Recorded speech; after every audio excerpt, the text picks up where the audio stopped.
From a Plantlife point of view, we've been for a number of years now campaigning around the impacts of air pollution, so ammonia and other nitrogen emissions particularly, and the impact that's having on our wild flowers and other wild plants and lichens and fungi. So we've published a range of reports which you'll also find on our website there. So that just gives a bit of context. So just a very kind of simple overview. I just wanted to talk about the nitrogen cycle briefly. We're just going to focus today obviously on the kind of farming aspects of that and some of the impacts on nature and climate and public health. But I think this kind of illustration gives a good example of what's going on. So we have the sources of nitrogen emissions. That's not just farming. But my name is Rino Arifiansyah, and I will be the chair of the. Sorry. So not just nitrogen emissions, but fossil fuels and other combustion from industry and transport and other sources. So that leads to different types of nitrogen emissions. And one of the direct impacts of that is then nitrous oxide, particularly from agriculture, and which has obviously a greenhouse gas effect and is a big factor in climate change. But those nitrogen emissions also disperse and react in the atmosphere in different ways, and then are deposited down onto vegetation and soils and water, either as ammonia or as wet nitrogen, so that comes down in the rainfall, and that can have impacts really far from the sources of the emissions. So even at the tops of mountains, which because they're particularly rainy, that can have really significant impacts on the nature and biodiversity that's found there. Also, I'm sure many of you are aware of the water pollution issues from nitrates leaching from the ground into our rivers and streams and the impact that that's having. I know Kristen's going to talk about the public health impacts of nitrogen pollution as well. And Abby from the Woodland Trust is going to talk about the impacts on woodland in particular. And then we've got two farmers on the panel who are going to talk about, from their perspective as farmers, what can be done to reduce the nitrogen pollution and emissions from farming. And then we'll open the session up to comments and questions from other participants. So just to sum up, really, this is, you might have seen this, I think Mark Sutton used it in the session yesterday, which kind of sums up all the different elements of the nitrogen problem. So it's not just about polluting waters, and it's not just about air pollution and greenhouse gas emissions, but there's this whole range of different issues around nitrogen. And what we're really trying to encourage is a much more integrated approach to tackling the nitrogen problem. So at a farm level, that involves whole farm nutrient planning. At a policy level, it's about more integrated regulation. So, for example, in England, we have the farming rules for water. And our view is that it should be farming rules for water and air to cover all these different aspects of the nitrogen problem. So that from a farm level, you're getting advice and support and regulation, which covers the whole range of these different issues and not just in different silos. At a national level and strategic level, that could lead to national nitrogen budgets, and that's an initiative that is moving forward in Scotland already. That illustration is just something from the Scottish Government, which shows how they're looking at the nitrogen that's coming into Scotland and is being emitted and deposited in Scotland, and then pollution from Scotland that's affecting other areas as well. So there's just a real emphasis on needing to kind of take a much more holistic and integrated approach to the nitrogen issue, and to try and bring all these different elements together, which hopefully will help us to solve it much more effectively. So that's just a bit of an overview. So this is not just about farming and the nitrogen issue. There's lots of different elements to it as well. But obviously today we're going to talk more particularly about the farming aspects. So I'm going to stop sharing and I'm going to hand over now to our first speaker, who is Abby Bunker from the Woodland Trust. Abby. Hello. Hello, everyone. Nice to see you. I'm delighted to be here, and I'm just going to share my slide pack.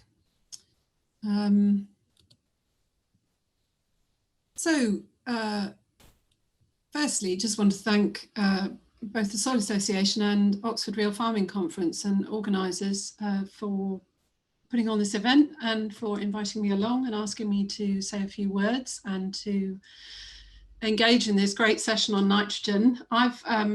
I'm delighted to be here. Firstly, I'm going to say I'm not a chemist. I'm not a nitrogen expert.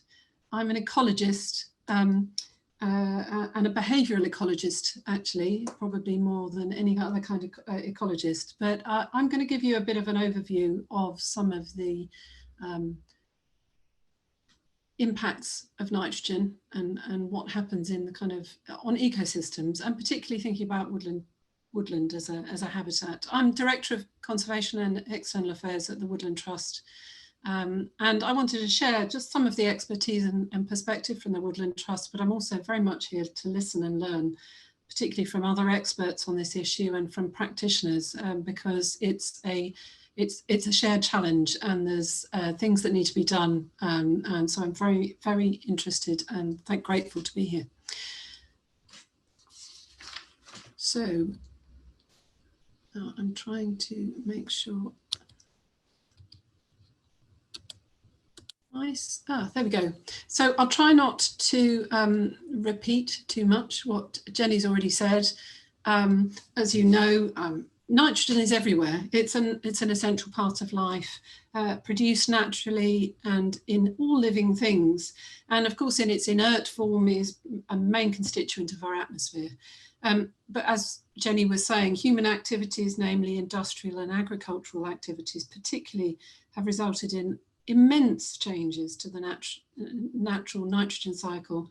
And as a result, other forms of nitrogen, so inert reactive forms of nitrogen, are created and dispersed, and they have very, very significant impacts.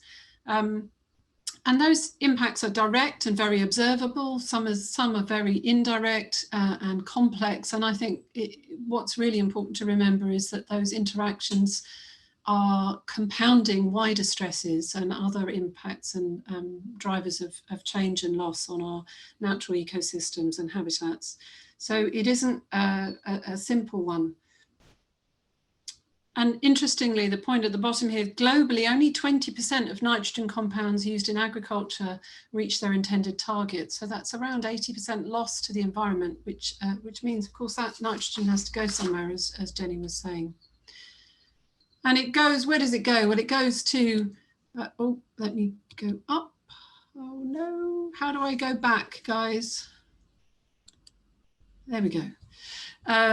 Jenny's talked about greenhouse gases. Of course, nitrous oxide is one of the most powerful greenhouse gases going into the atmosphere. And then nitrogen oxides and ammonia emissions tend to be dispersed through the atmosphere and then deposited, as Jenny said, both locally and sometimes at quite some distances. And the impacts there are through things like eutrophication and acidification on various types of habitats. Nitrates in wastewater and through leaching from agricultural soils, again, lead to eutrophication and various impacts on water, habitats and environments. And then, of course, direct impacts on soil. And then there's also the fact that it stays in the atmosphere and connects with particulate matter. So there is a very real human dimension. Again, not something I'm going to talk about particularly, but and in terms of the significance, just thinking about the impacts on ecosystems and biodiversity and nature most directly, this important report from IPBES, which I'm going to, is the International Panel on Biodiversity and Ecosystem Services, I think. I generally struggle to always get that acronym right, but their important report they produced in 2019, I'm sure many of you will be aware of. I would recommend track it down on the internet. Identified, as a number of other reports have done over the last decade, the increasingly strong evidence which shows that excess nitrogen is one of the most significant threats to biodiversity globally, and also a significant one in the UK. After habitat loss and emissions of greenhouse gases, nitrogen deposition is the most influential global driver of anthropogenic biodiversity declines. And of course, that is, as I say, industry and agriculture is the way that that impacts. And just thinking about the UK specifically, woodlands, which of course is an area of specialism for the Woodland Trust. It's what we do. The Woodland Trust is a non-governmental organisation, a charity in the UK. We work just within the UK, working to protect, restore and create more native woodland ecosystems and trees within our environment to benefit both wildlife and people. And what the evidence is, it really is quite shocking. And in actual fact, that small, the text in parentheses at the top there is quite shocking as to the impacts. Most of our UK woodland is impacted negatively by nitrogen deposition into those ecosystems. And that most UK woodlands, they exceed the levels of nitrogen that would be deemed as safe. Indeed, all English woodlands exceed the critical load, that's the quantity of deposited nitrogen from the air to the ground, below which it wouldn't have significant harmful impacts. That's all of the English woodland. And again, nearly all of it in Wales. The rates are less in Scotland. And here, just a summary, this is going to feature in a forthcoming report, which we hope to publish in later in the spring, the State of the UK's Woods and Trees, which is a report we're pulling together with data from a range of sources, including in relation to nitrogen and ammonia, the CEH, Centre for Ecology and Hydrology in the UK. So the impacts are, as I said, complex and interact with other things. So declining tree health is something that's impacted. In terms of tree nutrition, evidence shows alarming declines in calcium, phosphorus, magnesium in trees. It also impoverishes life support fungi in and around the tree roots, which reduces the tree's resilience to drought or pathogens, and also can impact on soil carbon releases. Indeed, there's evidence from the Netherlands that shows that these fungi have been shown to recover since measures came into force to reduce nitrogen emissions. So they can be addressed. Again, diversity of woodland plants declines as nitrogen tolerant species that can outcompete a more diverse set of woodland plants. And again, impacts on pollinators, some really quite worrying stuff around nitrogen oxides in there and the way that they impact on foraging bees. This, a little bit of a focus on lichens, and the photos at the top are of two native woodlands, and how over the last several decades, our understanding and the baseline, what we think of as normal in a woodland, has really shifted. It's really quite horrendous. I mean, those figures I said that all English woodlands really are above critical loads for nitrogen. Ammonia, which is largely, most of the ammonia comes from farming. Ammonia particularly impacts on lichens within woodlands. And the picture on the right is a picture that you will quite often see across the UK now, which is of trees which do not have much in the way of lichens on them. And what would be normally expected of a natural native woodland on the left. And indeed, the photo at the bottom is a tree lungwort. I mean, this is now rare. It's mainly confined to the cleanest areas with the cleanest air in the far northwest of the UK, but once was very common across trees across all of the UK and Europe. Recent evidence shows that this actually, interestingly, this lichen contains a compound which breaks down the prion proteins currently involved in incurable neurodegenerative diseases like BSE in cattle, interestingly, as an aside.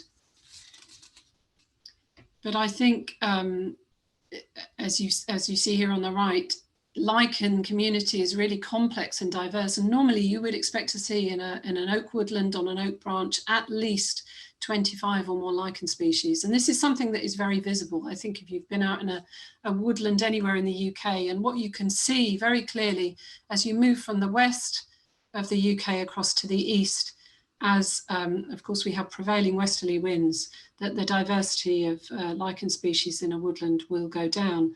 And it will also go down as the proximity to sources of ammonia, and that will particularly be in intensive livestock, so intensive poultry units or pig units or cattle units. The impacts and the range over which ammonia can be deposited and have really significant impacts, particularly on ancient woodlands, which is one of our most important woodland habitats in the UK for nature conservation, can be incredible.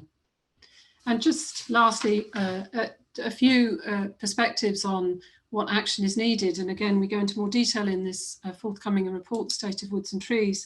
Reductions, long-lasting and long-term reductions of gross use of nitrogen, especially reactive nitrogen, is needed, as well as, of course, trying to capture some of the nitrogen that inevitably is emitted into the atmosphere. So interim measures can work. A strategic approach, Jenny talked about this, really critical. We don't really have that in the UK. And there is evidence, including from parts of the Netherlands, that you can use things like nitrogen balance sheets for farms and for businesses to really make a difference at a site-based level. Protection of the best, I said that there are some areas of the UK, particularly in Scotland, where we've not yet seen the levels of impact because they're more away from areas of intensive livestock production. So really protecting some of those best and then actively restoring some of the diversity into these woodland ecosystems. And I will end there. Thank you very much for listening.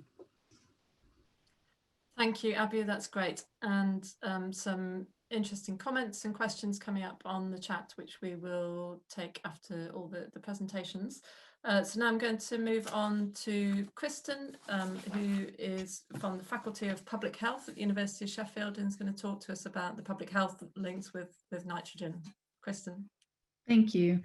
And thank you for having me. Thank you to the Soil Association and the Oxford Real Farming Conference for having me. I think I'm particularly, so my background, my name's Kristen Bash, and I'm an acting public health consultant. I'm an honorary lecturer, and I chair the Food Special Interest Group at the faculty. And for a while, I've been looking and really trying to raise awareness of the very widespread overlaps between the food system more largely, including agriculture, and population health more broadly.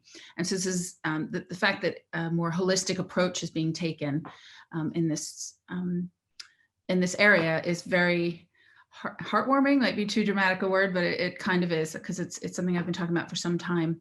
So I am going to talk today, as I said, I'm a public health professional, and when we're not out working on pandemics, we do focus on other things in terms of the health across the population. And today I'm going to look at where the overlaps are between nitrogen, particularly nitrogen produced through agriculture, and population health, public health. So Abby's told us a really good bit about the environmental aspects, but what is the impact on human health? There we go. So there are three main areas that nitrogen can have an impact on human health, two of which I'll focus on in this brief talk. It's 10 minutes. So each one of these topics could be a whole talk unto itself, but I will go through them quickly. And first, I just couldn't bring myself to speak about nitrogen without talking about the climate and greenhouse gases. As we've heard, and as we know, nitrous oxide is a culprit in global warming. It's a particularly long-lived greenhouse gas with 300 times more potency than carbon dioxide. And of course, there are multiple ways that changing climate impacts on human health. But again, that's an entirely different talk it's important to have. But here we'll focus on two other areas. So we're looking at air quality and water quality. Air quality, we'll look at air pollution, some small particulate matter impacts. And with water quality, as we've seen, we're largely talking about nitrates that have gotten into the water system. So looking first at air pollution and nitrogen, air quality, we think about air pollution, as it's commonly called. And of course, most people think of cars, industry, coal, probably solid fuel burning stoves people have in their houses, right? But there's another culprit that I'm sure everyone on this call is aware of, particularly important, and that's the role of agriculture and the ammonia that's produced. So that's what we're talking about when we talk about agriculture and nitrogen. It's a primary form of reduced nitrogen. It's a core ingredient in synthetic fertilizer production. And it's also a major pollutant from livestock farming, particularly industrial and large scale intensive livestock farming. So ammonia, what happens is ammonia, it combines with volatile organic compounds, right? Nitrogen oxides and sulfur dioxide that come from the more perhaps well-known sources of air pollution. And all of those form together something we call small particulate matter. So particularly the very small, that's under 2.5 millimicro, I've just forgotten the measurement. So it's under 2.5. So PM 2.5 is what we're talking about. And it's quite harmful to human health. So this ammonia, I think we heard 87% of it comes from agriculture. 87% of the ammonia in the UK is agriculture driven. Most of this comes from livestock. About 50% is from cattle, 15% or so from poultry, another 8% or so from pig farming. Generally, these levels are higher in intensive farming methods where there are high stocking densities. So we know this is in the air, we know it's an issue, but really, so what? And the so what is it causes quite dire health consequences. So globally, there's an estimated 8.8 billion lives per year lost due to air pollution. Across Europe, that number is about 800,000 lives annually. In the UK, it's about 40,000 lives per year lost to small particulate matter air pollution. And here's how it breaks down. The underlying sort of what we call the biomedical or chemical mechanisms on how this works. There's still debate and research looking into that, but there's mounting evidence and growing agreement of a direct causal relationship between the exposure to this fine particulate matter and cardiovascular morbidity and mortality in particular. So how this works is there's induced inflammation, oxidative stress on the body, vascular dysfunction, and this can facilitate or lead to the development of high blood pressure, diabetes, thickening of the arteries, and there's possibly a much larger health impact than even we're aware of because the mechanisms are so sort of dispersed throughout the body that it's difficult to pinpoint it exactly. However, in 2010, the Environment Audit Committee considered that the cost of health impacts was likely to exceed in the UK, it's quite a wide range, but 8 to 20 billion is the range of costs. The good news when it comes to agriculture is if we were able to reduce 50% of agriculture emissions, that could result rather in an over 20% reduction in mortality attributed to small particulate matter and over a 20% reduction in associated costs. So there is hope. This I've popped in just to show that these health impacts go across the life course. So it starts in pregnancy, low birth weight is a risk, all the way up to accelerated decline in lung function and an increased risk of dementia and diabetes in people who are older. So it goes across the entire spectrum. And it's not really a local issue. So when we create those small particulate matter air pollution, it travels quite long distances in the atmosphere. So it's how ammonia emissions, for example, in one part of the country can impact air quality in a downwind region. I was originally going to talk about air quality in rural areas. Generally speaking, it's not as high, but the issue is how far it spreads. So traveling large distances is what we call a transboundary problem, depending on wind direction, other circumstances. So this is why around a third of small particulate matter levels, sometimes up to half, more in Southeast England, are from sources outside the UK. So it's kind of in the line. I've often said that climate change and antimicrobial resistance are the two truly international environmental issues. It doesn't matter where they're created, but small particulate matter falls into that category as well. And that's why coordinated international action is really necessary. So let's looking at air pollution quickly, granted, and we're going to switch our focus to water. I'm sure we have all heard that even though we're inundated with water, particularly here in the UK quite often, less than 2% of the world's water is useful for human consumption, right? And of that 2%, agriculture uses about 70% of that water. So it's something that's used quite often in agriculture, just I like that fact. But what is and we've seen some of the environmental impact, eutrophication, acidification are all the results of too much nitrogen and phosphorus also in our water systems. But what about the impact on human health? The first thing to say, and I touched on it earlier, is it's nitrate is the form of water of nitrogen that goes into the water. It's highly mobile. It's a soluble and highly mobile form of nitrogen. And it can persist in groundwater for decades, is the other thing to note. So drinking water and excess nitrogen and human health risks. The drinking water standard here in the UK is 50 milligrams per liter, so 50 parts per million. In the US, it's 10. And these levels were set after something called blue baby syndrome, which also known as methemoglobinemia. Surprisingly, I can't say that word easily. And it generally affects babies under 6 months with higher levels of nitrates. There's some debate about the exact cause, but what it's thought to do is it not only turns babies a terrible grayish color, it's not exactly blue, but bluish, gray, but it's when the nitrate affects the body's ability to carry oxygen because it interferes with the hemoglobin in the blood. And there's a complex way that that works that I won't go into, but that's clearly not something we want to happen to anyone, let alone babies.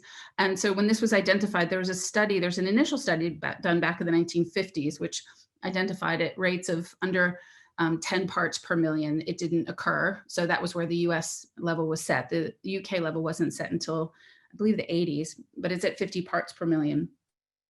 So over that level, there are risks. And again, this is, if you can imagine, because we drink water all the time, it's difficult to pinpoint the exact cause and effect. It took us 60 years to identify that cigarettes cause lung cancer. So these are still being looked into, but there's some suggestions that increased levels of nitrate in the water cause an increased risk of miscarriage. There's some suggestion that it blocks iodine from getting into the thyroid, so it can lead to a low functioning iodine, or rather a low functioning thyroid. And there's some evidence of association with certain types of cancers, but that's mixed. So when you hear that, it is possible. There's some research now that's looking into the fact that the nitrates may actually be there may be interaction with other compounds that we ingest, and so it may be a synergistic effect. More research is needed. Excuse me. There are other more minor issues. So gastric problems, headache, and fatigue have all been associated with high levels of increased nitrate in water. So this is from a 2018 parliamentary report, and you'd think the red areas are red. 100% sounds good, but this is the percentage of area of groundwater bodies that are not in good chemical status. So we have quite a few that are already not at the levels that we would want to see. The other thing to understand with this is that because it takes a while for water to leach into our water tables and into our drinking water, there's some idea that the peak from even the nitrogen that's been put into the environment now, it will not peak in our groundwater sources for perhaps another 60 years, and it will increase over that time. So this is potentially quite a growing problem and an issue that we'll need to be monitoring quite closely and addressing for a long time to come. There are high levels of nitrate pollution in groundwater sources, which supply nearly 1/3 of our drinking water here in the UK. And water companies are having to invest substantial sums of money for nitrate removal and water blending plants. All these costs, of course, are being passed on to consumers. The Anglian Water Company has invested 100 million in equipment to deal with groundwater sources that had high nitrate levels. Wessex Water spent over 12 million to build a nitrate removal plant. Treatment works back in 2008. It cost nearly £1 million a year to run. And it's also very energy intensive. So that alone is creating more issue with greenhouse gas emissions. So the water companies themselves in this report to Parliament acknowledge that investments in such facilities bore a cost for their customers. It goes right back into consumers' bills. And these, not only their bills expected to increase, but the issue is expected to get worse because of that issue where it may not peak for another 60 years. And the Drinking Water Inspectorate reported in 2017 that over 99% of publicly supplied water complied, but the level of compliance is it's remained unchanged, but they have a lot of work to do to get there is the issue. So there are health issues. The cost in terms of what we're spending to keep things at a healthy level is definitely worth addressing. And I think that is it for me. Thank you. Sorry. Thank you, Kristen. That's really useful kind of overview of the impacts on climate and air and water and public health. I'm going to turn now. So we've got two farmers on the panel this afternoon. So the first one is Joe Wookey, who is actually just down the road from me in the Vale of Pewsey in Wiltshire. And he's going to talk about his experience at Rushall Organics. Joe. Hi everyone. Yeah, thanks for having me. Thank you, ORFC and the Soil Association. I feel flattered to be asked to sit on this panel. Sadly, I don't have any fancy slides for you, so I'm just going to have to bore you by talking to you. So apologies for that. I should say at the start, I am a farmer, I'm not a scientist, so everything that I'm sort of speaking to you about today is purely anecdotal from my experience and my predecessor's experience. So I hope it's of some use to you in the context of this discussion. As I say, I'm a farmer from Wiltshire. I'm an organic farmer, organic arable farmer. We farm about 2,000 acres of arable land, and it's a family farm. We've been here since 1928. And in 1970, my grandfather Barry converted the farm to an organic farming system. So we've been farming organically for about 50 years now on most of the farm here. Reasons for converting, sadly, we actually lost my grandfather Barry a couple of weeks ago, which was, yeah, it was a tragedy for the family. But what it made me do is actually open up his old book from the 80s as to why he converted. And I was having a flick through in preparation for this. And a lot of the stuff that he was talking about and citing then is still very relevant to what we're talking about today. Three of the reasons that he highlighted were, firstly, environmental. So we do quite well for ground nesting birds here, and that was down to his foresight, because prior to conversion to organic in 1970, we were losing a lot of our ground nesting birds, which he related back to some of the pesticides that were being used at the time and the harm that they were causing. Secondly, were a few of the books that he was reading at the time, specifically Rachel Carson's Silent Spring, citing the use of DDT on elm trees and the impacts that he was seeing there. And thirdly was the thalidomide tragedy, over-the-counter drugs that were given to help morning sickness in pregnant women and the resulting effects on the babies thereafter. And he began to ask himself the question as to what to do, and the relationship to what we do to our food, but also what we do to our soil and the impacts that has on our health as a human race. And so, yeah, just went, at the time when there was little resources, into an organic farming system. And, it's a system that I've inherited and I'm very grateful for it today. Bringing that into the context of this discussion, it's obviously an interesting one, because a lot of people still today ask me how we managed to grow crops after farming 50 years without any inputs. And it's interesting for me because it's what I've always known. But and as I say, in the context of managing nitrogen and managing fertility, what we've managed to get to is a system which is a closed system, which is really important for our philosophy here on the farm, and that is that we're not trying to buy in or bring in any nutrients, and again, in the context of this discussion, nitrogen from off the farm. So everything that we're doing here, all the crops that we're growing, is based upon a closed system. We have a 6-year rotation here. So for the first 3 years, we will have legumes and grasses sown together. So mostly clover, that's white clover as well. And that's grazed intermittently by a flock of sheep. And it's not topped, it's not cut for hay or silage, it's left for those 3 years. So it's a relatively undisturbed soil. After that 3 years, we then do our 3 years of our cereal rotation. At the moment, we're growing spelt, oats, barley, and a little bit of wheat. It seems to grow quite well around here. And that's a system that's worked now for about 20 years. And we've seen a plateau in our yields. We haven't seen any decline in our potash levels or phosphate levels, and indeed our nitrogen levels. But what is increasingly important, well, it's always been important in our system, but given the conversation that we're having today, is the clover, is the legume in that system. It's really important that in the first year that we get a really good establishment of that clover in order to fix that nitrogen, which, as we all know, is what the plants thereafter, in our case cereal plants, need to be able to grow well. Otherwise, elsewhere in that system, in between our cereal cropping, we chop all of our straw. We don't bale and take away any of our straw. We're trying to keep everything that we can in the field. So that helps trying to keep those potash and phosphate levels at a level that isn't decreasing. And as I say, the grass in between, we try not to top it. We get a lot of information suggesting that by doing that, we're actually releasing nitrogen into the atmosphere. So we try not to do that as best we can.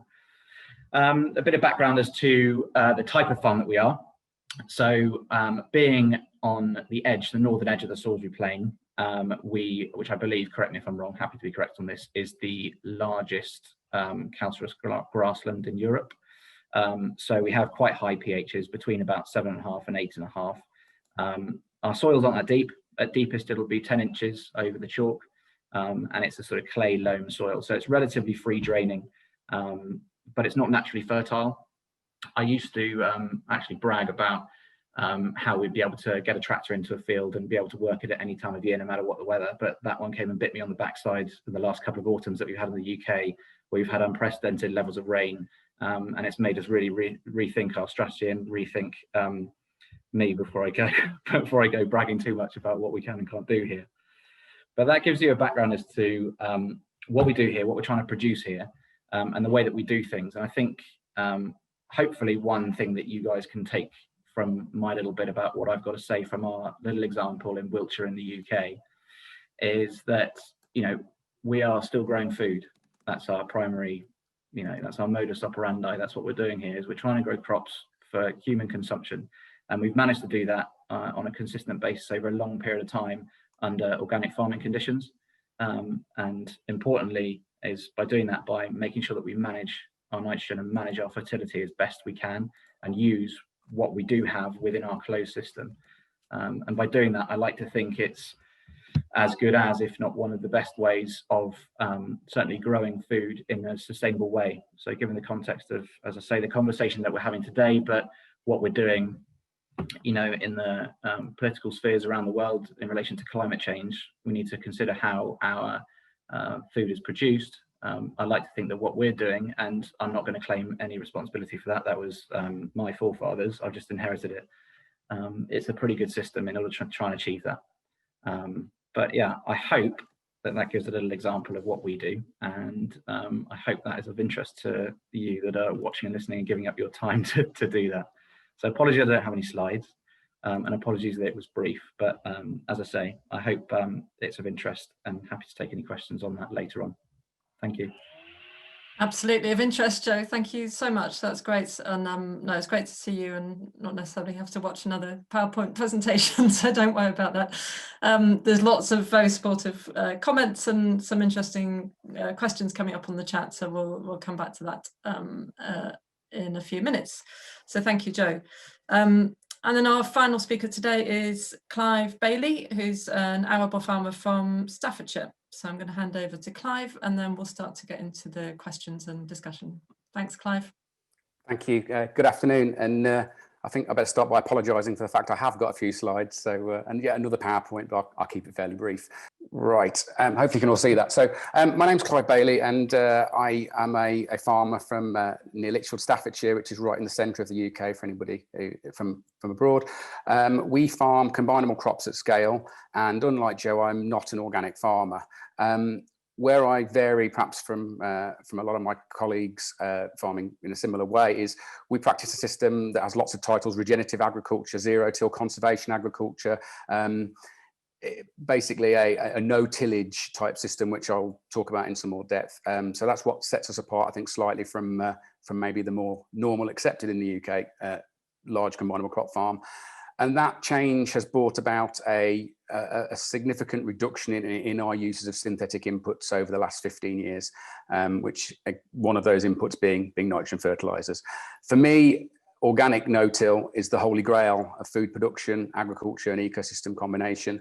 I'm working, I'll talk about later in the presentation, on a system that I think may open the door towards that as part of a soil lab, a soil association field lab. But that's where we are. So this is where we were 15 years ago. This is the way we're farming, and it's very similar to how I would say probably the majority of the UK combinable crops are farmed. High horsepower, high input use, high input, high output kind of farming system.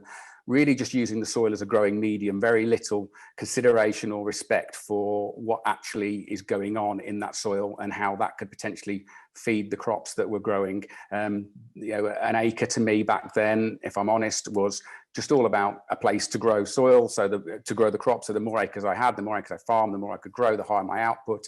And environment wasn't first. Production was my priority. But this system struck me as very unsustainable. It was very subsidy dependent, and I was finding that despite that input use, we weren't increasing output anymore. In fact, we were starting to see output decline in some situations.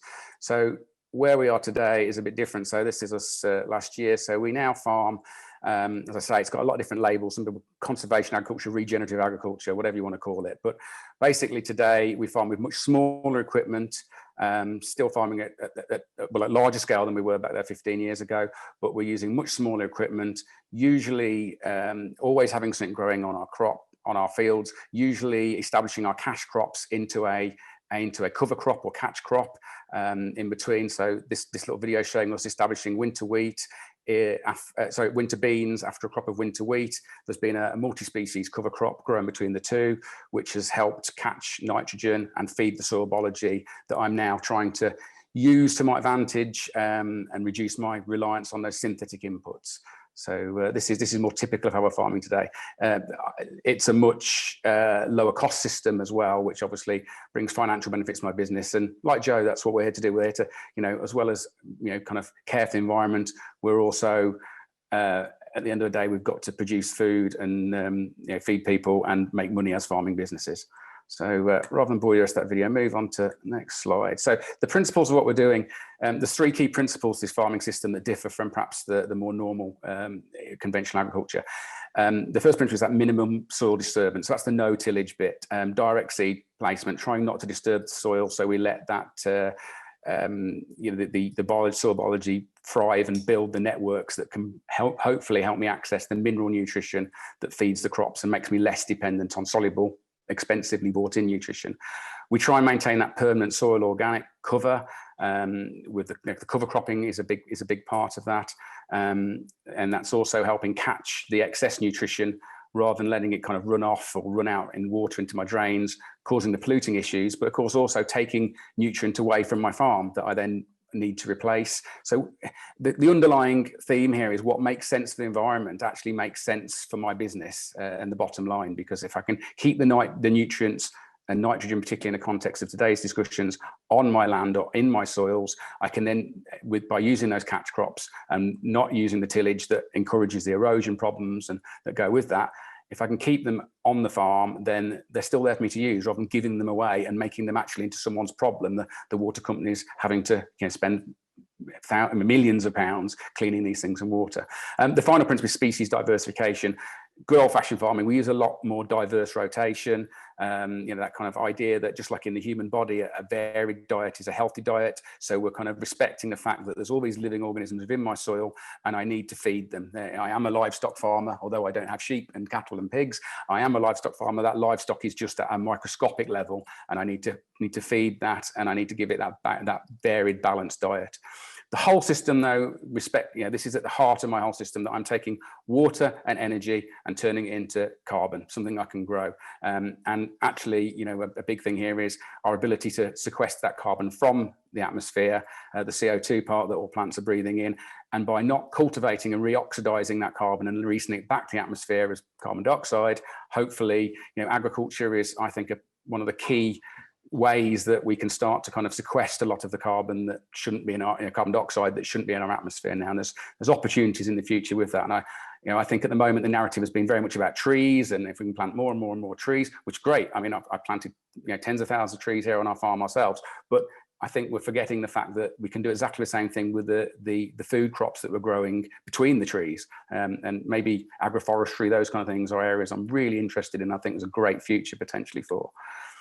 So this soil food web, this is the bit that 15 years ago I just didn't even know existed, which sounds crazy to me now as a farmer, to think I was farming thousands of acres of soil and I had no idea what was going on beneath my feet, that this soil food, this wonderful complex soil food web existed of all of these various kind of fungi, bacteria, nematodes, and all the creatures that are all there, all functioning together in this fantastic ecosystem, all of which have a really important role to help feed the plants that I grow, and then I can kind of derive a living from. So it sounds crazy to me now, but I had no appreciation, despite having farmed for 10 years or so at that point. I never considered what was below my feet and the importance, the fundamental importance of that in a farming system. So that's really the light bulb moment that changed for me 15 years ago and made me kind of understand that if I can improve and increase this ecosystem and respect it and feed it better, that will turn into a more productive farm for me and less need to spend money on those synthetic inputs. And this was it. This, we were unsustainably reliant on synthetic inputs. This bag and bottle farming is how I refer to it now a little bit.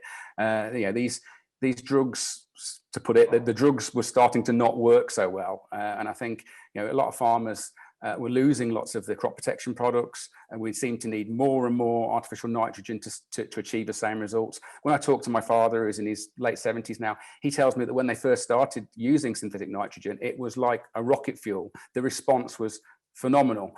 Today, it just doesn't seem to have such a dramatic effect.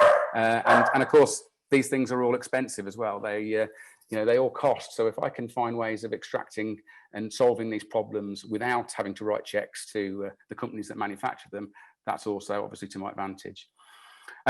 Just to give you a bit of insight into something we're doing and something I spoke about, and maybe some people in this were listening the other day, I'm involved in a soil lab, a field lab that the Soil Association are running about trying to kind of tie the fixing of nitrogen into our farming system. So stepping towards this organic no-till kind of idea. The field lab is very much based around inter-row cropping, so companion cropping of a permanent understory of nitrogen fixing plants, clover particularly, inter-row between our cash crop of wheat. So unlike a true organic farmer who has non-cash crop years in his rotation, where there'll be fertility building and then going with their kind of combinable crop following that when they've built that nutrition up. The idea here is to be able to still maintain the ability to have the output of a cash crop I can sell from every acre every year, but reduce or potentially get rid of completely the need for the synthetic nitrogen, fixing it with using plants to fix it and the soil to access all those other nutrients that that we need. By doing so, hopefully, synthetic nitrogen is a key reason that I, as a non-organic farmer, need to use products like fungicides still at the moment. There's been quite a lot of research and evidence that its cause and effect, the advantages, the yield advantage that synthetic nitrogen gives me doesn't come without consequence. One of those consequences being a higher susceptibility to fungal diseases. So if I can get away from using those synthetic inputs, I can then maybe cut out the fungicides. Our farming system has already cut out the use for a whole group of crop protection products, insecticides. We're 10 years, sound like Alcoholics Anonymous now, but we're 10 years insecticide free. And that obviously has saved us money, but I don't need to use them anymore. The better rotation and the diversity and the kind of a more healthy soil environmental system. A healthy soil has led to healthier plants and overall just a healthier growing situation, which just means that I'm not as reliant. So my next step is this future of potentially cutting out the synthetic fertilizers altogether. But unlike an existing organic farm that have got livestock and have a more mixed kind of farming system, as a non-livestock farmer who frankly knows nothing about livestock, it would be crazy for me to try and do that. It's not within my skill set. So I'm trying to find an all arable no-till system that potentially could become organic. But in the meantime, just reducing my use of these synthetic inputs, what we've already got to is clearly advantageous for both environment and, importantly, because this thing has to be sustainable, also for my bottom line. So yeah, that kind of sums up really what it kind of an introduction and overview. It's a very kind of snapshot of what we do, and I'd be quite happy to take questions that are perhaps more specific to nitrogen and synthetic fertilizer use on the farm in the discussion afterwards. Thank you. That's brilliant. Thank you so much, Clive. That's really interesting to see, and there are lots of questions for you. And thanks to all the panelists. That's been a really good kind of overview of some of the issues at a farm level and then the kind of broader impacts. So we have got quite a long list of questions and we're just frantically trying to kind of sort through them. There's a couple which relate to how you measure what you're doing on the farms, Joe and Clive. And I wonder if we could ask someone to ask their question. John Pawsey, are you there? Would you like to ask your question about how much you've managed to reduce inputs? If you'd like to unmute yourself. Yeah, I'm sorry. No, my question was to Clive. First of all, Clive, just a really impressive presentation as always, and just full of lots of fascinating things. As an organic farmer for just over 21 years, I'm sort of learning more off you than I am off other organic farmers. So it's a really good thing to hear you again. No, the question was, you know, you're dropping your nitrogen levels. I just wondered how much you had actually dropped them by to date, and how low can you go? Hi, John. Yeah, thanks. And I'd say the same. Actually, I think I learn more from organic farmers than I learn from conventional farmers these days as well. So it's an interesting separate discussion, isn't it? But yeah, so we're currently about, depending on crop, about 10 to 20% lower, say on a wheat crop, on an individual crop. If we considered my entire rotation, because my whole farm rotation is now far more diverse, so I'm growing more non-nitrogen using crops, such as there's more winter beans and peas, and those, you know, the leguminous crops that don't need nitrogen, or also lower nitrogen requirement crops such as linseed. I've got, because of my more diverse rotation, my overall farm nitrogen use is probably about 50 to 60% of what it would have been when I was growing that much more typical high input, high gross output, wheat, rape type. I dare call it a rotation anymore, especially from an organic farmer. It's not a rotation, but so overall as a farm, how much we're bringing onto the farm, I've pretty much cut it in half, I would suspect. But if you just took the example of an individual crop like wheat, you know, 15, 20% lower in that point in the rotation. Thank you, Clive. And has that affected has that made any difference on your yields? So is that in terms of? No, that's actually, when I do longer discussions about it, well, no, although I say it's a lower input system, my aim is not to be particularly a lower output system, although it could afford to be a slightly lower output system because I haven't got the costs. Actually, my rolling average on yields is marginally better now than it, you know, kind of, you know, than it was back, you know, before the change, so 10 years ago. So my kind of yields on individual crops are as good, if not better, than they always have been. There are, I don't want to simplify because there's lots of reasons for that. You know, varieties have got better. You know, maybe I'm just a better farmer than I was 15 years ago. There's you know, different seasons, but it certainly hasn't cost me yield. And the reason for the larger parts of the reduction is more the diverse rotation and incorporating more crops that aren't so. If you just grow rape and wheat, there's two crops that are at least 200 kilos a hectare of nitrogen use a year crops. Linseed is less than half that. Spring oats are half that. Peas and beans are zero of that. So that, you know, the diversity of my rotation is the main reason that I've been able to cut that overall on-farm use of nitrogen so dramatically. Great, thank you. Just coming back to Joe, there was a question from Gary Bradbury. Gary, are you there? Would you like to ask your question? Hello there, Jenny. Yes. Oh, good. The question for Joe related to his tillage systems, I think. A lot of organic units are still using ploughing because of various issues. I just wanted Joe to reflect on his tillage and how that is changing. Yeah, I mean, it's really interesting hearing Clive talking about the Holy Grail being a no-till organic system. It's one that when it comes to weed control that I've struggled to find. We have gone to a non-inversion tillage system, so moved away from using the plough. I have absolutely no scientific evidence behind this, but my simple brain seems to think that if you spent in our system 3 years trying to build up your organic matter in the top few inches of your soil to then go and bury it 8 to 10 inches deep seems fairly pointless. So we tend to cultivate and keep everything with a timed cultivation system on the surface to sort of naturally break down before establishing our cereal crops.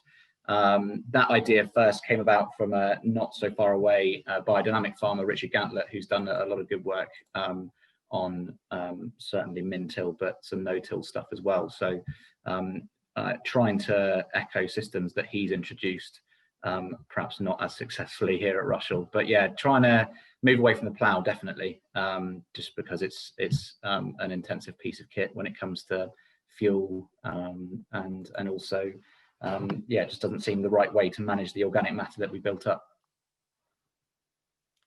Great, thanks. And John Letts, you had a question about about grain production for different purposes. Do you want to come in, John?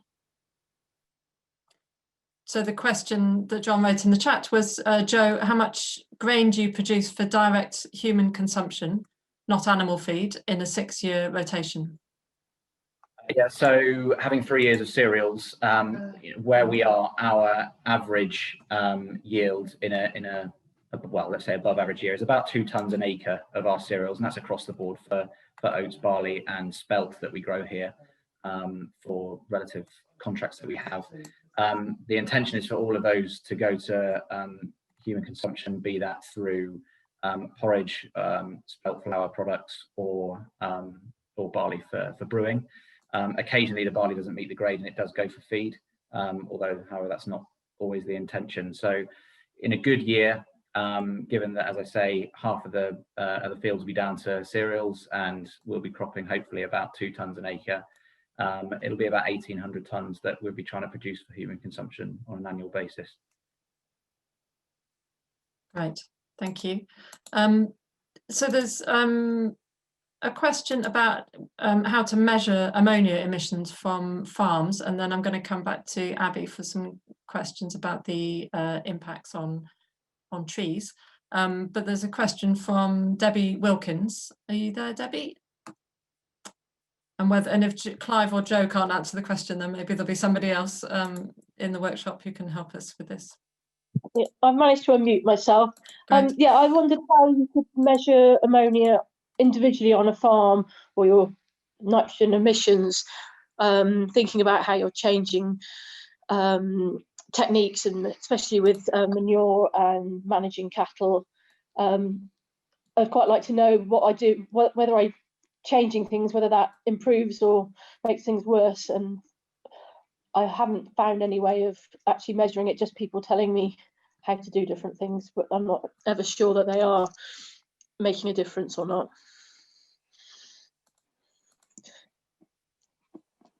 So yeah, I didn't know whether anybody measures it individually on farms, on if you can.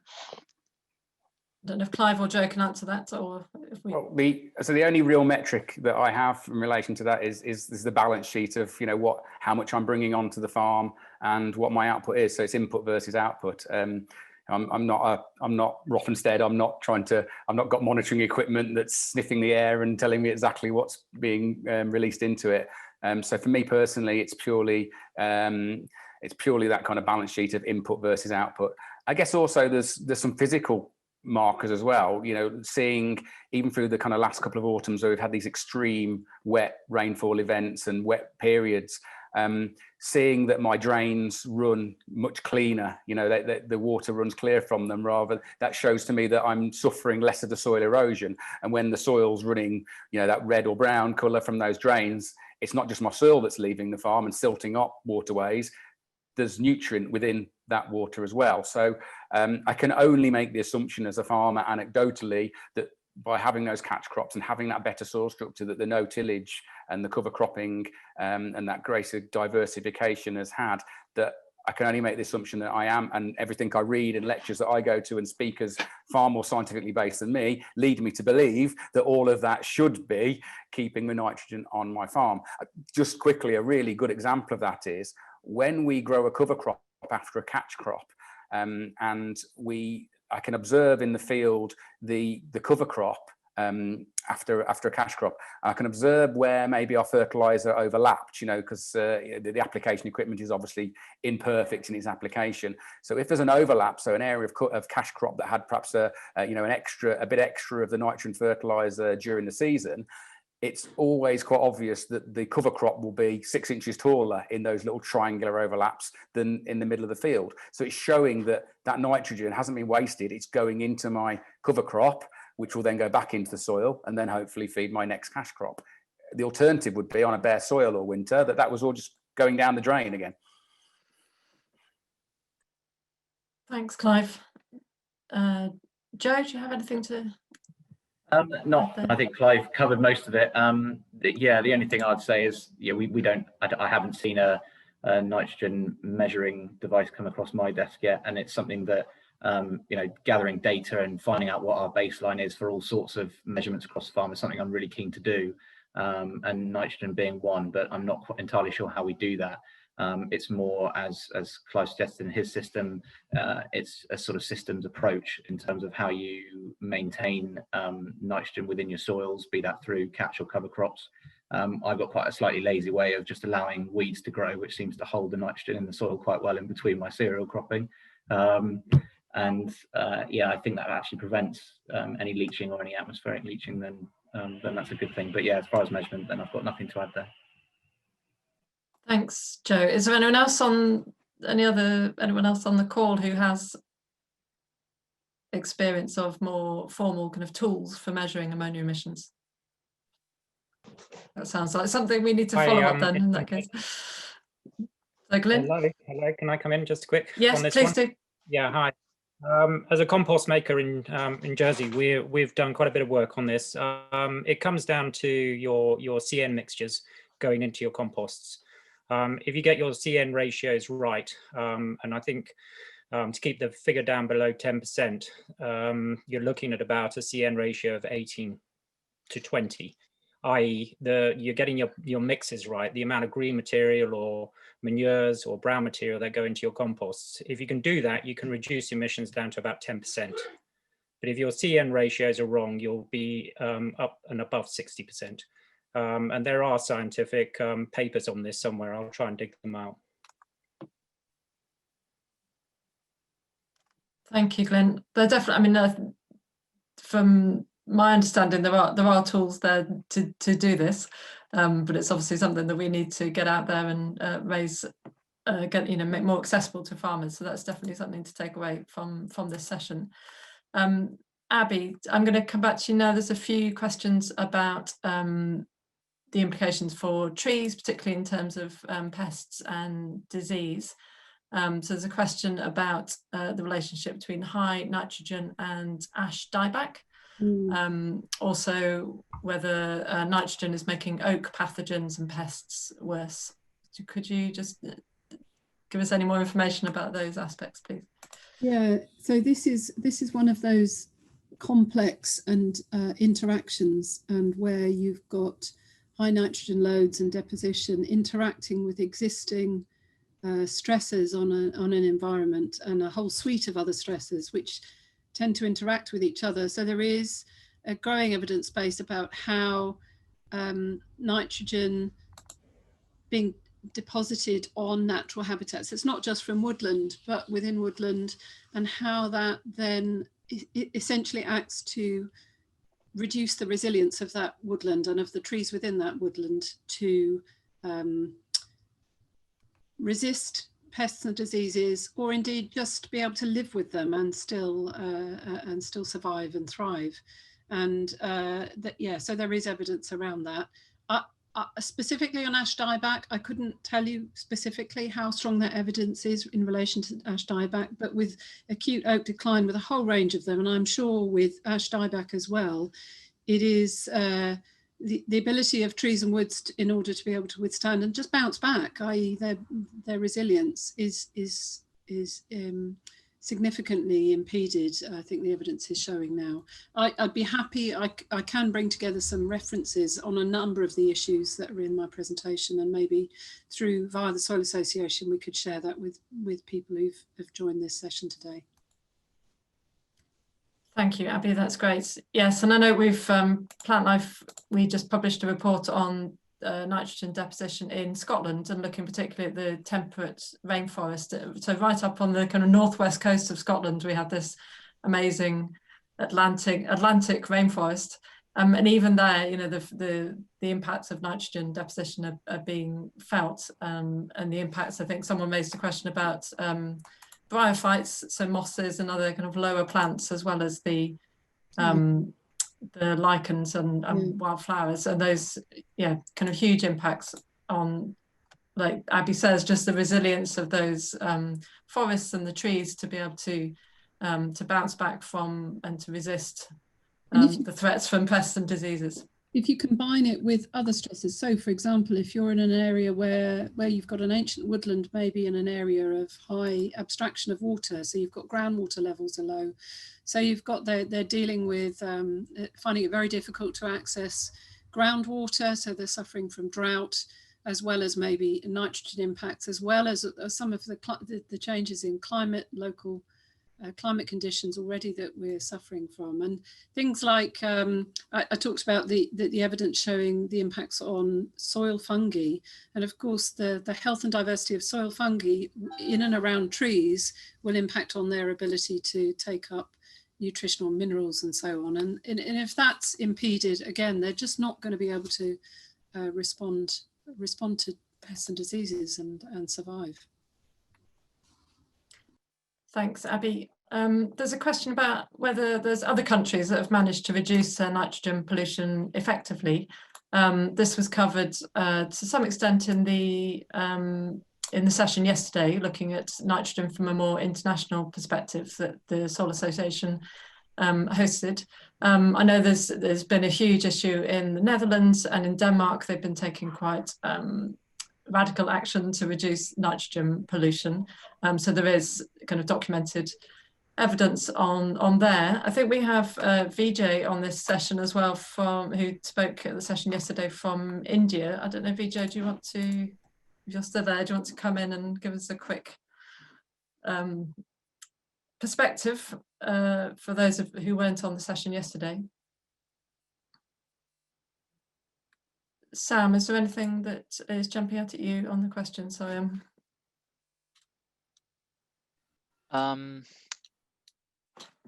Yeah, so we had a good question, I thought, for both the farmers, but I think probably it applies to all of us on the call who work with the farming community, which is how can these good practices be translated to across sort of outside of the organic community, I suppose. And I think Clive will probably be the immediate one to speak to that, being a non-organic kind of person who's transitioning in different ways.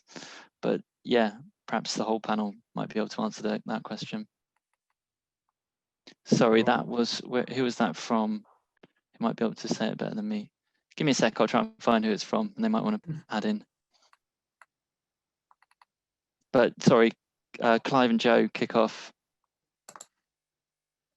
Do you want me to answer that first? Yeah. Yeah, please go for it. Yeah, please. Okay, I think there's got to be a positive incentive for this. You know, farming businesses don't exist primarily to improve the environment.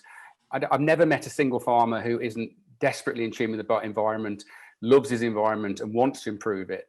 But their first and foremost kind of aim is to pay the bills at Tesco's. You know, they've got to feed their family, pay the mortgage, whatever it is that they need to. So I think it's got to stack up financially. You can't expect every farming business to be some kind of philanthropist that forgoes his income or forgoes profit or forgoes something that can kind of benefit him more, just so he can go to sleep at night knowing what a wonderful person he is. Everybody wants to do that, but we also need to be able to kind of pay our bills and be economic viable businesses that, and I don't think anyone particularly wants to be dependent upon subsidies either to do this. So this isn't a kind of a call that says we must all be subsidized desperately to do this. I think subsidies are very difficult within agriculture. I think they've been responsible for a lot of the bad practice in the past.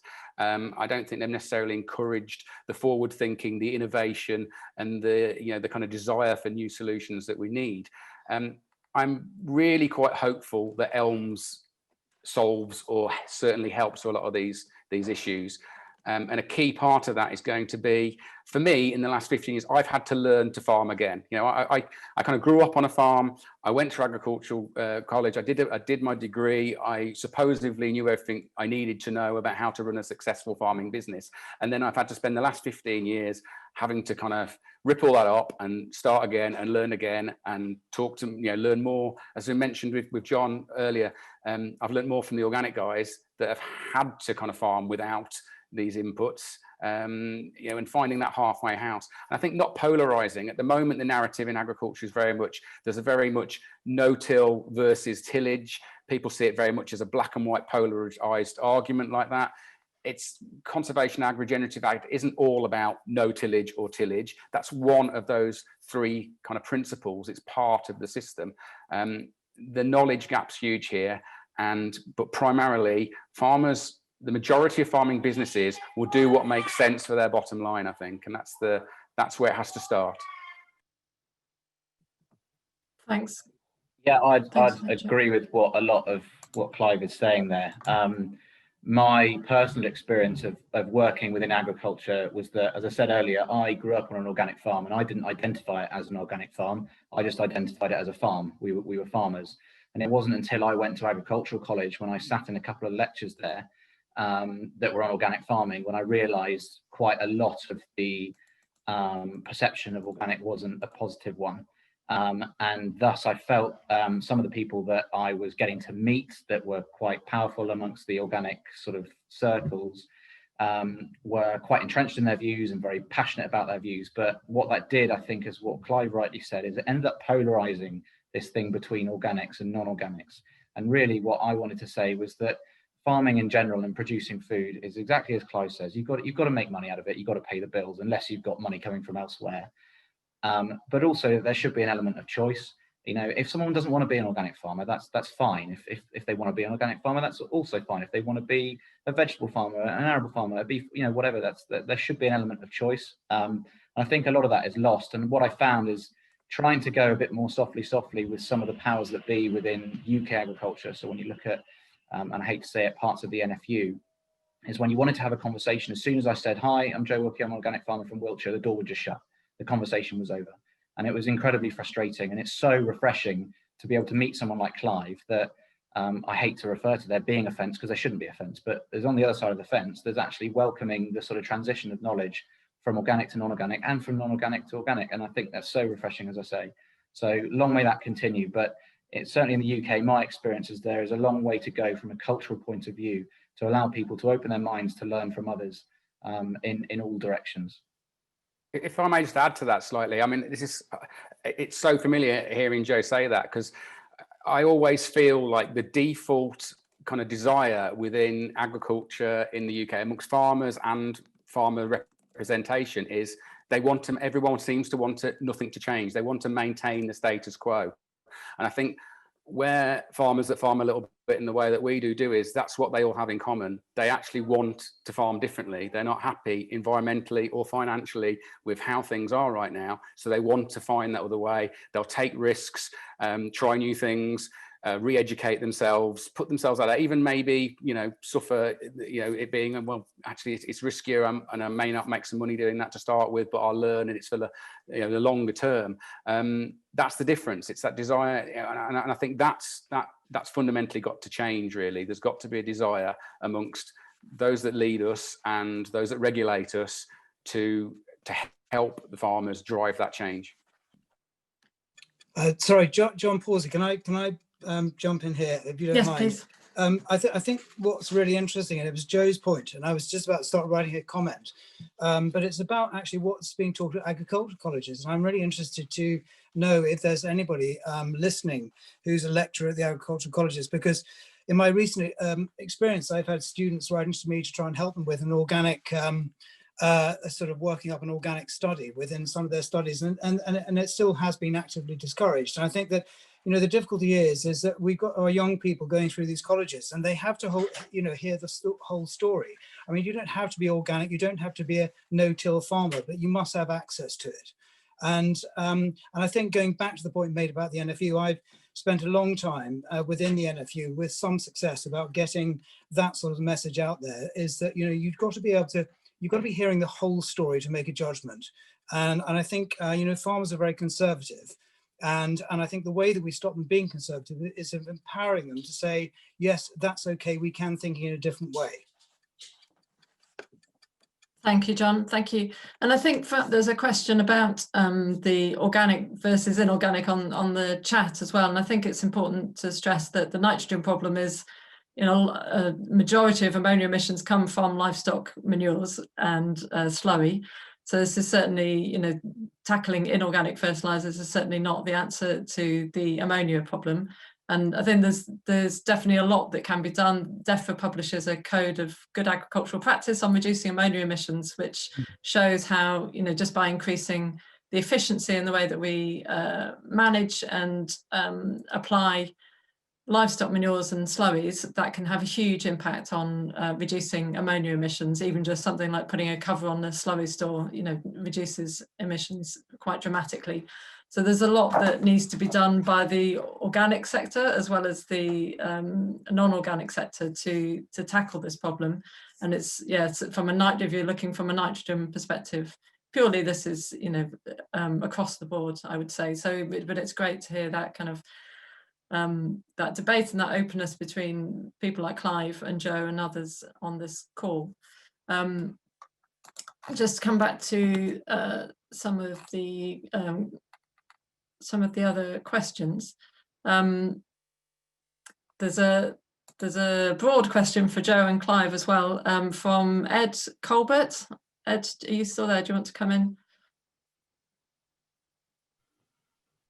Yeah, hi. Can you hear me? Yes. Yeah. Yeah, I'm beginning to work with farmers in the UK and was just curious, with one day we're hearing about nitrogen problems, the next about getting more carbon in the ground, then about phosphorus and everything else.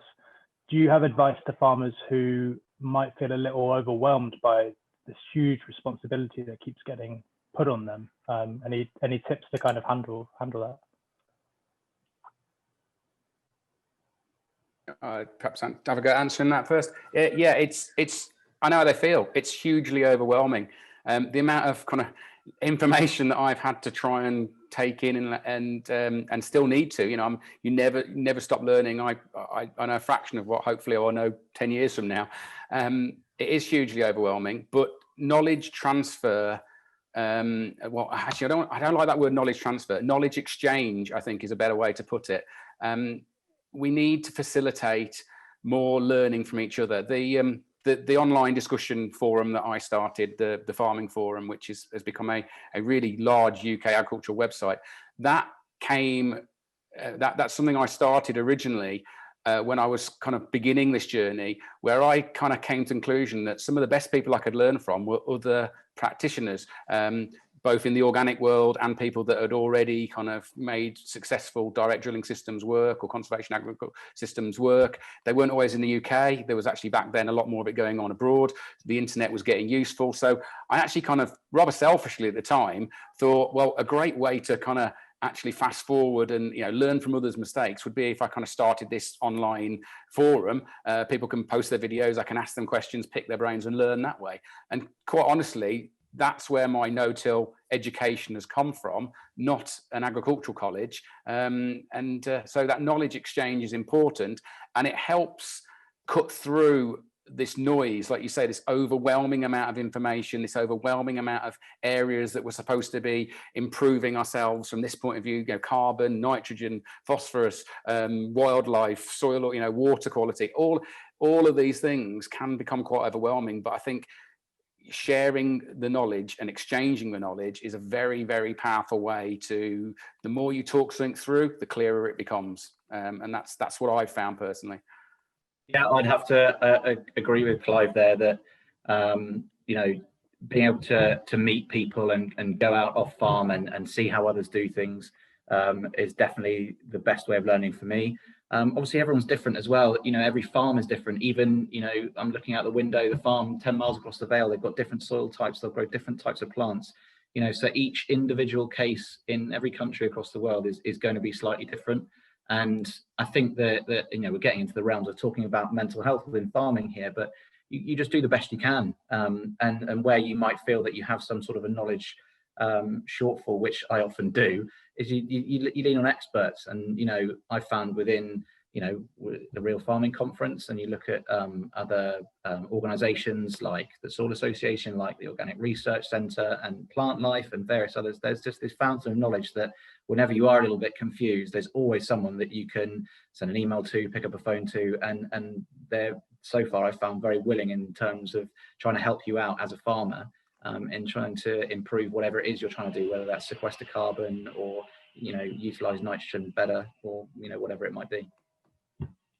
Great, thank you, Joe.